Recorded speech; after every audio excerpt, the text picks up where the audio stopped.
nyimbo ya mfuko lathu ya dziko la Malawi kapena kuti national anthem pali mawu amene amanena kuti gonjetsani adani athu onse njala nthenda ndi nsanje. Ndi Amalawi ambiri despite kuti dziko lino limadutsa m'mavuto osiyanasiyana amayesetsa ndithu kulimbikira kuti pamoyo wawo agonjetse njala athe kupeza zakudya zokwanira zokuti iwo ndithu adye ndi banja lawo. Anthu omwe onso amalimbikira ntchito kuti ayi kochepa kumwe amapezako adzipeza zosowa pamoyo wawo kuti asalowe mchitidwe wa nsanje umene umapititsa kuti munthu ukayambe kuba. Komabe pali kagulu kena ka Amalawi kamene zimenezi samazilabadira, salimbikira kuti athetse njala pakhomo pawo komanso samalimbikira kuti azitha kupeza zinthu zimene iwowo amazisowa pamoyo wawo osaba. Tikunena izi chifukwa chokuti mzimayi wina nthawi ino yokula chimanga walira kumunda akutitu akuba munda wonse wachimanga amubera ndi usiku kungumusira chimanga chiwiri chokha. Kuba kwa nsanje kodi kuli njala yankhale kuthetsa njala yako ankatitizika m'minda ya munthu wina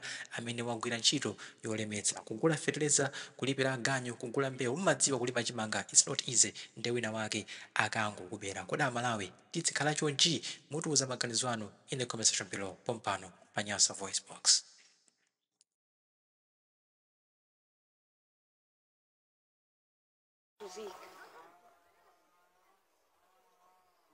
Anganya munda uwu anyajambo bantu bayiba bakolola ngoma muli jino kantu munda uwu nditu pano mzimayi mnyitu alima kutakololi ngoma bipa ngoma zakala zibirizi mwabantu pala bukumi bweja huko na mjitu ngoma zakala hizi bubuda buli chikatu na mjitu bubuda buli chikatu bubuda mwewe nganye nasusika na mnyenu nasusika ini bubuda wadani wabengechi na mnyenu kwa pesa kolala wangu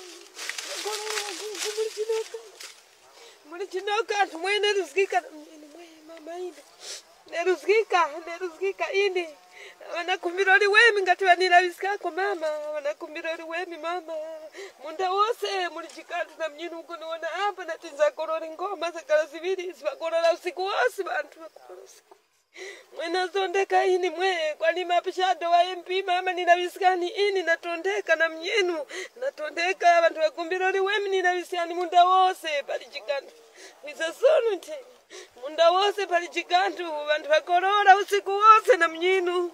nati nawisya mumunda umu muli chino kantu